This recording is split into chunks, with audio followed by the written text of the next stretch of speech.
explain that easily, and I could even show you an example of how it happened. That in 1998, and it was that actual year, 1998, I had a column in Big Issue Cymru, the Welsh version of Big Issue magazine, which many of you, the readers will and viewers will know. And so what happened was I was actually living in the Ely estate, part of Cardiff, and they knew that I was a singer-songwriter and poet because I'd sent my work in, they'd reviewed my music. So when they started, like one of my columns, it would say the Bard of Ely. So I can actually show you this one, where it says, there you are, Bard of Ely and UFO expert, Steve Andrews. So that's what happened. So it was going out in each issue of Big Issue Cymru would have me as the Bard of Ely. And I liked the idea because the idea of a bard coming from this council estate, was something a bit different. And so I went with it, and that's how it started. It has the slight complication because some people assume that I'm the Ely in Cambridge.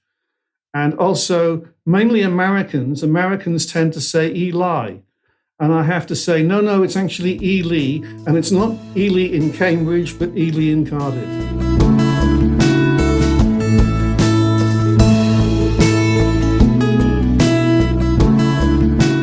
That interest began when I was a child, when I was a little boy, because what happened for me is that when I was a toddler, maybe about 4, I started to discover nature in the back garden. And I discovered, insects and flowers and butterflies and birds and anything that was alive in the garden. And then my dad used to take the family out on trips to the countryside, so where I would discover more nature. And nature fascinated me. And I discovered as a child that herbs were part of nature. And some herbs, my father would grow in the garden, my grandparents would grow. My grandpa, for example, was a beekeeper, and he had various herbs for his bees. He had borage and he had marjoram, and he had the other culinary herbs, mint and sage and thyme. And so I suppose those were the first herbs that I got to learn about, were the ones that we can use for cooking. And my mum used to make mint sauce to go with the Sunday roast, and so I could see them in use. And then I started to discover, because I fell so in love with wildflowers. I used to have all these books about the British wildflowers basically, and I'd find out about some of the ones which were medicinal herbs, and the whole thing just kept growing as an interest which I had. And so for me, it was like nature was everything which was alive. And so any part of it for me fascinated me. And I've been learning ever since. So, it doesn't stop. But it started, I guess, when I was a child, as I say.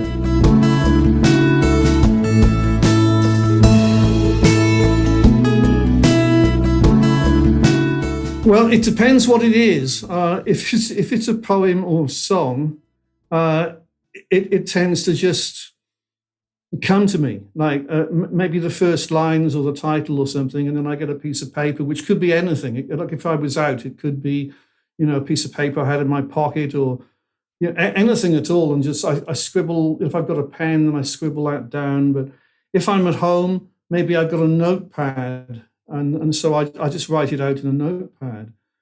But now, if it's an article, that's a bit more complicated.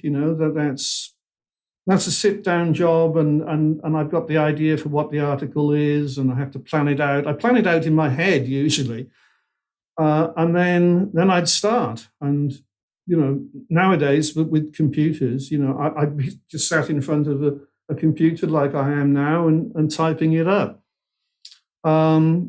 If it's a book, then it's one up again on that. A book, I know it's a major job. And so again, I would have some kind of a plan which would come to me, and I keep it in my head for a while, and then I'd think, no, I'll write it down somewhere. I'll type it up rather. And so I get some kind of idea of what the chapters might be, and I get some provisional titles for the chapters. And then as I'm looking at the chapters, then that gives me more idea, because I think, okay, now what can go in there? And then I get more ideas of how to fill that chapter out. And then I would be maybe doing some research, and this would vary. If it was something that I knew a lot about, I wouldn't have to do so much research, obviously. But if it was a subject that I didn't know that much about, then I'd start to do research. I could be doing research in books I've got. I could be doing research on the internet, or wherever. And so research would be a part of it. And then the writing part would be, I guess I'd say, I like to do about 1,000 words a day, at least 1,000. So I'd say to myself on any day, I'd say, all right, Steve, it's time to get on with the book now. Sit myself down and I'd get my 1,000 words done. Sometimes I might do 1,500 if I was really pushing it, 2,000, but usually I'll say 1,000. If I can get 1,000 words done in a day, I'm satisfied with that. And then I just keep doing that until I've got the book finished. And how I decide that, I have a look. I look back and I think, okay, there's that chapter done and that chapter done. I go through the chapters, briefly read through them to see what's in there. Yeah, I think that's all right. Maybe I might edit it a bit, or tidy it up, or add a bit in, or take a bit out, or whatever. But then finally, I think, okay, it's done. I've got my however many words. I've got all my chapters I filled in. If I'm doing something at the end, like an index or bibliography or whatever, I got that done, and that's it. So that's how I work on a book. And I think, and back to songwriting, for a song, what I do there, and all my songs come as lyrics first. So basically they're poems with music added.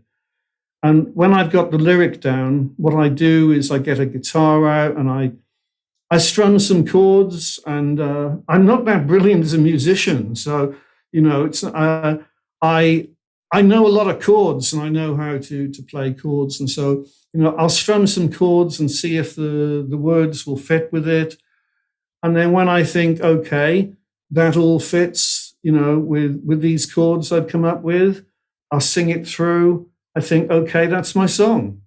And again, it might be edited in future. I might add another chord in, or change a chord, or I might even change a line somewhere, the lyric, but usually not much. So it's usually quite simple. It's usually I get a lyric which has come to me. I've written it down on a notepad or somewhere, and then I try some chords with the guitar to see if it fits, and then I sing it through, and I think, okay, that's it, and that's my song. So that's how I write songs.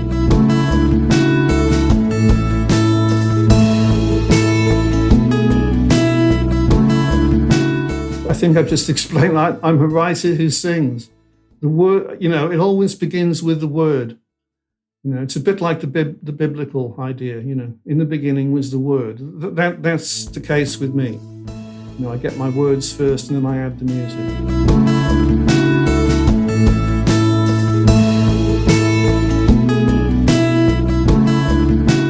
I can't stop this because it's the Ocean Aid thing. The Ocean Aid is such a massive project, and I have to get it really happening. And I'm getting an increasing number of countries that I've had some media coverage in, but none of it's big enough. None of it. So I have to keep pushing and saying, I want more media coverage. I want to do more interviews. I want more exposure here. I want to hear from more people. Anything at all that can help me get the word out and actually get this happening. And I mean, so far, when I say, countries that I've been in, I've had coverage in Wales, in England, in Ireland. I've been on the radio, Spain, Portugal. I've had a full page in the Portugal news. Italy, where I'm in a book, a 4-page chapter in a book from Italy. Australia, and America. In America, I've been on the radio, and also Egypt recently. Somebody did a podcast from Egypt that wanted to feature me talking about this. So I've done that as well. So Those are the countries. And what I say to everybody is that it's an international problem because nobody owns the seas. The seas are what we share. And we have the same problems worldwide. We have plastic pollution worldwide, everywhere. We have this plastic problem. And worldwide, we have the overfishing problem. This is happening increasingly. And we also have climate change. We have climate change happening worldwide, and that's causing bigger problems with the oceans. And we have acidification. We have so many problems with the oceans. But I just think that because it's an international problem, it's a worldwide problem, I got to reach out to people all over the world and say, anybody wants to help with this, please let me know. Please step up. Let's do this. But I think that my original idea is doable. That I had this idea that, like, we had the Live Aid concert. I think we could have an Ocean Aid concert. And I think that really big name rock stars and pop stars and bands would want to be part of that. Now, I've chosen Sea Shepherd as an organization that I want to support. And Captain Paul Watson of Sea Shepherd, knows what I'm doing, and he's endorsed my book, Saving Mother Ocean. And I know that Coldplay support Sea Shepherd. Mick Jagger supports Sea Shepherd. Steven Tyler supports Sea Shepherd. So there are some really huge name music acts out there that I think, if it could be if word could be got to them somewhere, or if some concert promoter would come on board and say, okay, look, this is a great idea, let's do it, then I think some of these acts would want to do this. They'd want to be part of it. And then other acts, in fact, I don't think anybody at all can say plastic pollution isn't a problem. So I think that you would get a lot of internationally known stars would say, yes, we want to be part of this.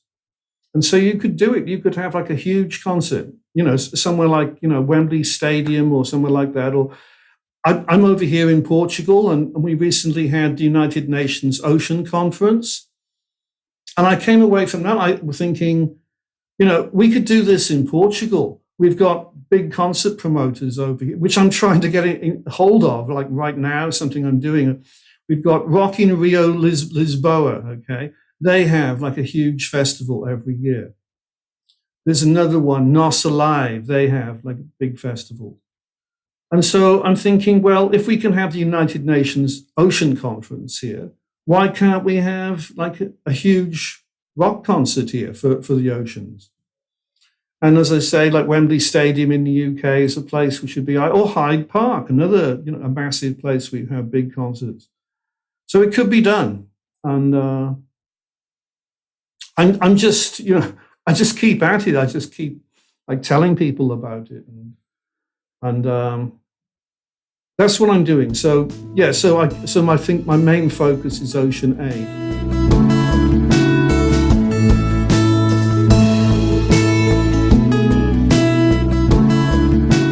I'm going to go for this one, and I'm still on the same subject of Ocean Aid and saving the ocean.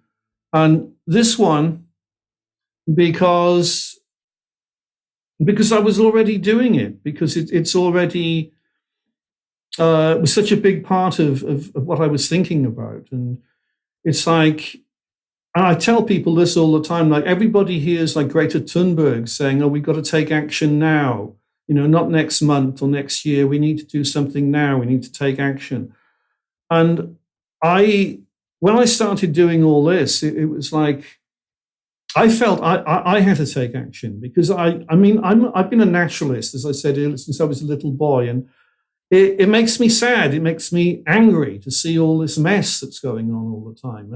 And it's everywhere. So, I'm here in Portugal, and if I go out the street or I go for a walk or something, I'm going to see plastic all over the place. If I'm in the UK, it's the same. I know that all around the world, we've got plastic pollution. It's a big problem.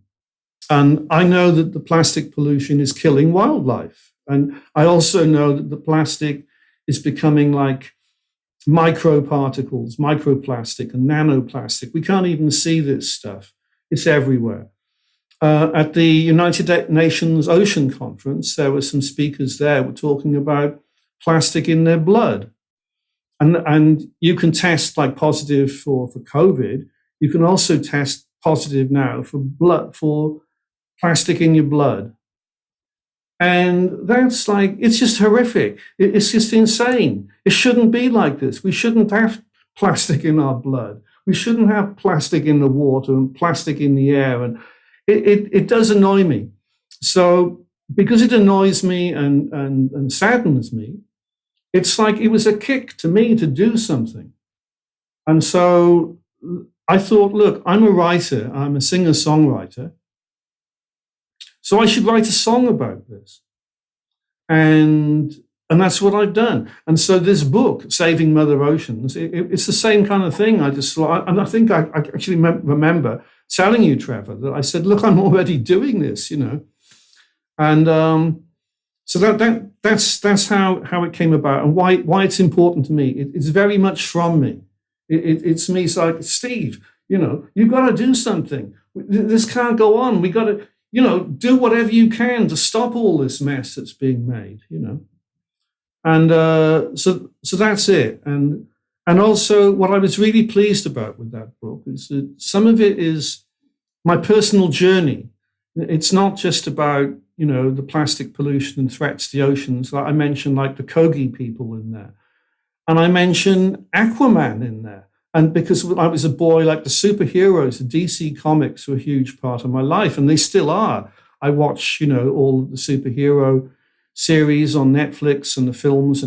But what happened recently, which was amazing, this was just like, it was like magic. It was incredible. Like in the United Nations Ocean Conference, Jason Momoa, okay, was one of the celebrities that came to that. And of course, he got a lot of media coverage, and he's now a United Nations ambassador for Life Underwater, I think is the title, right? And he said that, you know, he really wanted to do this because he's like me, he's concerned. He said like he wanted to be a marine biologist before he became a movie star, but he's wanted to do something about the oceans. And so this is something he's doing now.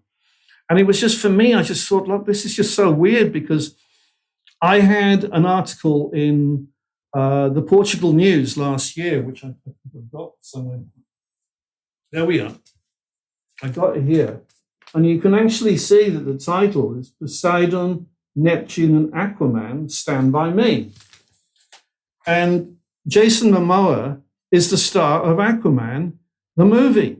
And he was here. And it was almost like that article was a kind of prediction of this happening.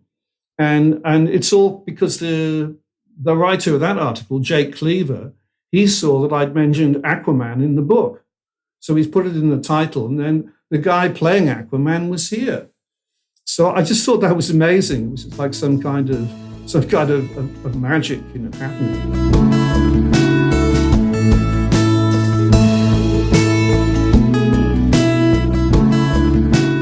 That's my writer, Daniel Quinn, the late Daniel Quinn. And I got this book here, Ishmael, of his Ishmael trilogy. And basically, I'm saying that I choose him as the writer because he has explained to me so much about how everything has got into the state it's in. If you like, what went wrong, when it went wrong, and how we're living in it. And if you don't know Daniel Quinn's theories, basically, he reckoned that like long ago, there were thousands of people living on this planet and it was all going along okay. And then around the time what's called the dawn of civilization, we had the beginning of the empire building, and we had the beginnings of the agriculture, whereby people were saying, okay, well, we're going to farm all this area of land here. We're going to build this city here. We're going to have an army. We're going to go and conquer these people over there. And all that started. And then we had the religions which came about with that. And actually all the major religions all came about within the last 6,000 years. So we're looking at not a very long period of time since the dawn of civilization and us today. But before that, there were thousands and thousands and thousands of years with a lot of people living on this planet without all this happening and without any major religions. I'm sure they had like their own, maybe like, tribal religion or whatever. But not they didn't have Christianity and Judaism and Islam and all these. They didn't have these big religions. And they didn't have this habit of conquering other parts of the world. They didn't do that. So it was when the empire building and the major religions started that everything started to go wrong. So based around that, he said, we got like two types of people. We've got what he calls the leavers, who are the indigenous people who were living then and are living now, the surviving indigenous peoples. They're the leavers. And we have the takers, and we are part of the takers. All of the global globalization countries of the world today and all this culture, which we're all brought up in, are all part of this taker culture, which basically says that the human being is the most superior living creature here. The human being can do whatever they like. The human being can use all the other living creatures and plants on this planet for whatever purposes they like, and they can go and do that, and that's fine. And that was how it all started to go wrong, and how we're in that. So he got that idea through to me, and I thought, yeah, that makes so much sense. And he talks as well about what he calls totalitarian agriculture. And I could just see this, because I see it all the time. It's like in a totalitarian agriculture, because humans are the most important animal on this planet, and we can do what we like, and we can farm other living things for meat or fur or whatever we want. That in this system, you take out any potential rivals. So, for example, if you have an animal like the wolf could come and attack your sheep or whatever, kill the wolves. If we have like a bird of prey, an eagle or something, or a hawk, an eagle, a hawk, kill that. So there's all this killing of other species of life that might in some way harm your attempt at farming. And this is all over the world. It happens even in the sea, where you have like people killing seals because they could be killing the fish stock. We have, as I said, birds of prey that they're getting killed all over the world. Wolves, foxes, coyotes, all these, the predator animals, they get killed all around the world. And the purposes are so that humans can do their farming and create more of their crops, if they're growing plants, or more of the animals that they're farming. And that's it. And I thought about that, and I thought, yes, that's right. Totalitarian agriculture is right. So that's why I chose Daniel Quinn. I think the guy was a genius. My favorite musician, right? Okay, it's got to be Bob Dylan, and the good. And the why is like I go back to my teenage years that. I was hearing like a lot of, pop groups and rock bands, and of course I was hearing the Beatles and the Rolling Stones and all these people, and it was all great. And by the way, I chose the Stones rather than the Beatles. They had, I think they had some kind of an edge that appealed to me more, but. In a way, that's a separate subject. But what really happened for me was Bob Dylan didn't sound like anybody else at all. There was just like, and as I said, it's just like Bob was just him and his guitar and maybe a little bit of harmonica here and there.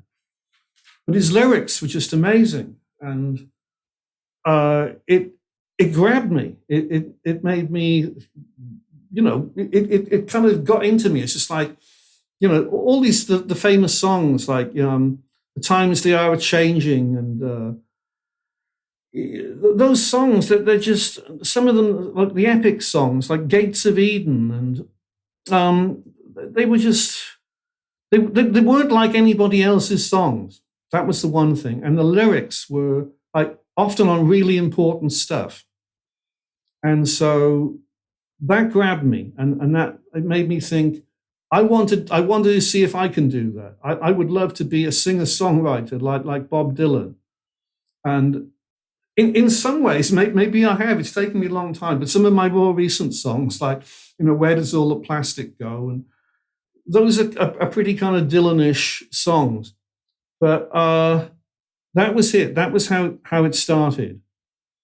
And it gave me the idea that all I needed was a guitar. And so that's it. Yeah, so it was Bob Dylan. And I'll hold this, like, to this day, there's been nobody ever that I think is better than Dylan as a singer-songwriter. There's a lot of people that I love, I think fantastic, fantastic songs. But Dylan is for me the top of them all. I think, and I don't think I'm alone. I think there are actually lots of other, singer-songwriters and musicians out there. If you said, how did you get started? They'd say, oh, it's got to be Dylan.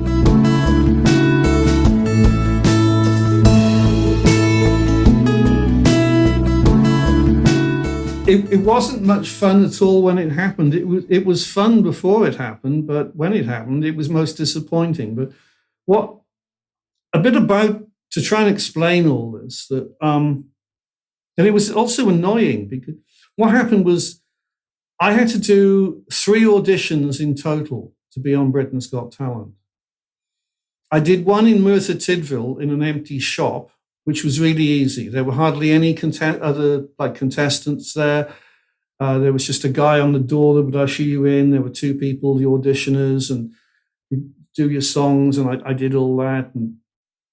And that was why I did Stand By Me, which, by the way, I tend to do if I'm doing a live gig anyway. I did Stand By Me, and I told them, I said, look, I invite the audience to come and stand by me. And they left a camera roll, and the girl came on this side, and the guy, he came on this side, and we did the song, and they're, waving their arms about a bit and dancing along with it, and we did, and they loved it.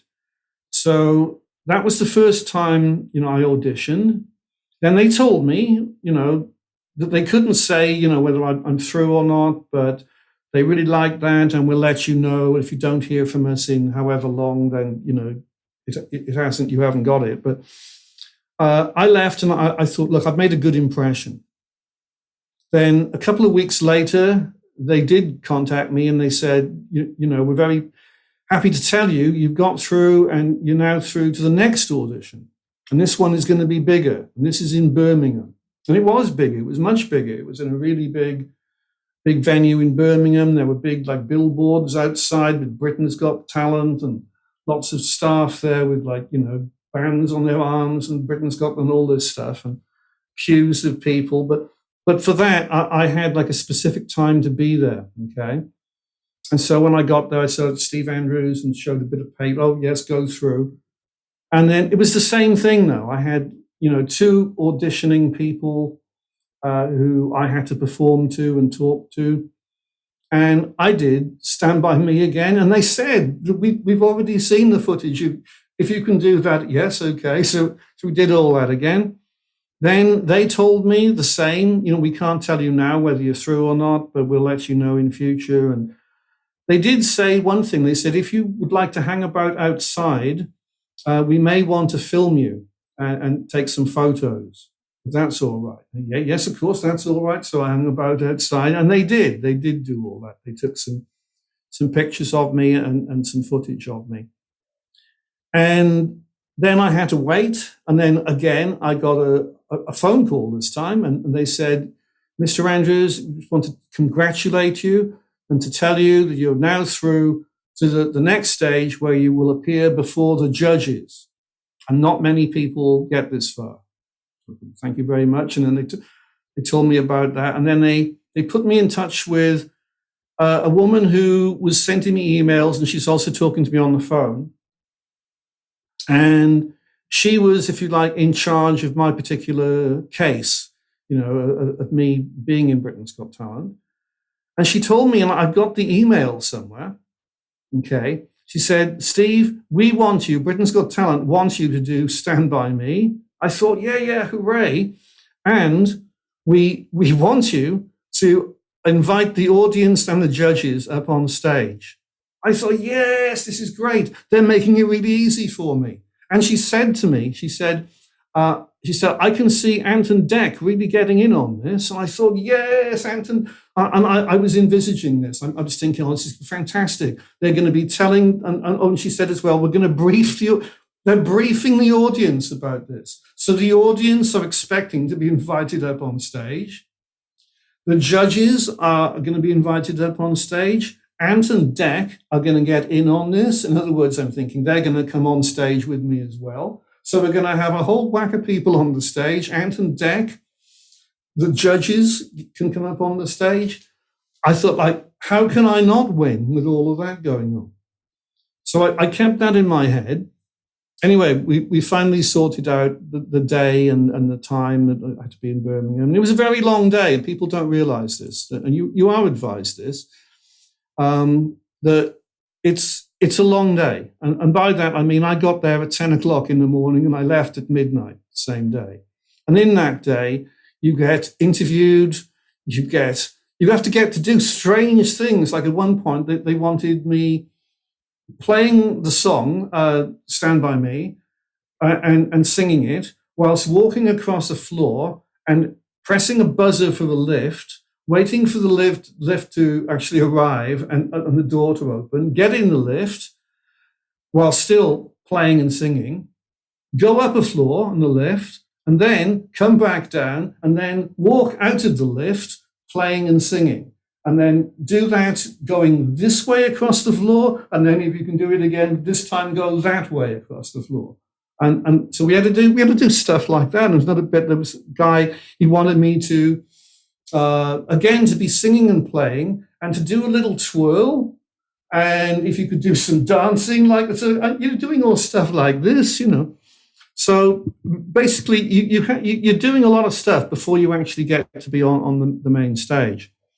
Anyway, I finally get to be on the main stage in the evening, and the crew backstage are telling me, they're saying, Steve, just before you get to do your Stand By Me, we want you to invite the audience up row by row.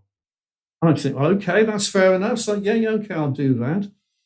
Anton Deck, they appeared to know what I was doing. They were shaking hands with me before I go on the stage. Yeah, Steve. So I thought, this is great. This is all, if you like, lined up in my favor. I'm going to invite the audience up. And so I went to do that, and I started to invite everybody up. And Simon's face dropped, and he's, oh, can we just get on with the song then? All right. So I got on with the song, but I've already been invited, and the people are coming up. So I said, yeah, let's do it. So all these girls were coming up on the stage, and Simon freaked then. He hit his buzzer, and he said, oh, you can all go back to your seats now. And then what happened as well, and you can see this if you watch the broadcast, Amanda Holden is giving it all this. She's waving her arms about in time with the song. She's enjoying it. David Walliams is following Simon's lead, and Alicia's following. So Simon just did, we better hit. So David Walliams hit his, Alicia hit hers, and reached over and hit Amanda's as well, which some people have commented on. And that was it. It was all over. And so that's it. It's all over now. And then he was rude to all the girls as they're leaving the stage. And of course, I was very disappointed. I thought, well, it was just all really happening, and now Simon's killed it. But what I got to think after, and I still I hold this idea, is that Simon was maybe, maintaining the image of being the bad guy. He had to do something horrible. He had to be upsetting. So he was being rude to all of the young women as they're leaving the stage. He's saying stuff, oh, I don't like your dress, and you can't sing properly, and all this nonsense. And I thought maybe that was what it was about. So it was actually an act, in which case he's a fantastic actor, because he really does look and you can see this. When I first come on the stage, he looks pleased to see me, and he's smiling. And then as soon as I say, and then he's glaring over his shoulder and hit the buzzer. So was all this an act? If so, he's a great actor. But whatever it was, I didn't get any further. But it was fantastic, experience, and I know more now about what goes into appearing on a show like that, and so yeah, so it was fun. It was definitely experience, and it was also very disappointing.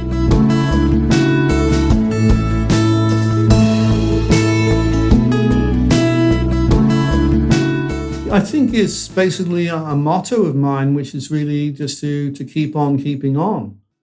And by that I mean, you know, not to let people put you off what you're trying to do, um, not to not to give up because you get rejections, because you're going to get rejections anyway, and just to believe in yourself, what you're trying to do, and keep doing it. And if you like something that we've already been talking about, which I've got, like, this is massive. I am trying to convince the world to give me the Ocean Aid, on a big stage somewhere. And I'm not getting any rejections, but I'm not. I'm just getting, like, everybody. So, yeah, great idea, Steve, but it's nobody. Oh, yeah, we. So I got to keep going, and that's an example of where I'm keeping on at that, and I know, like, if I don't, it's just going to not happen.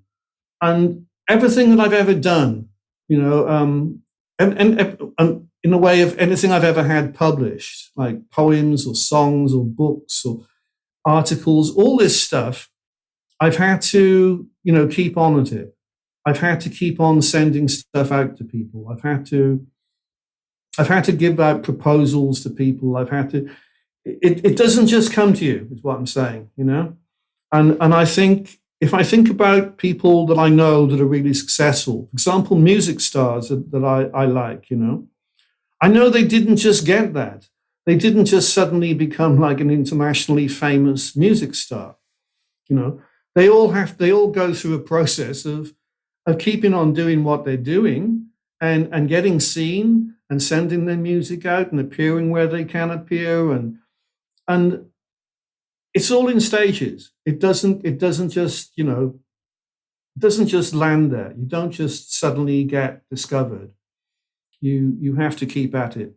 And I think that applies to anything. I'm just talking about music, but I'm talking about, poetry. I'm talking about being a writer, an author. I'm talking about if you're a dancer or a painter or any of these things, you keep at it, and you don't let rejections stop you and get you down.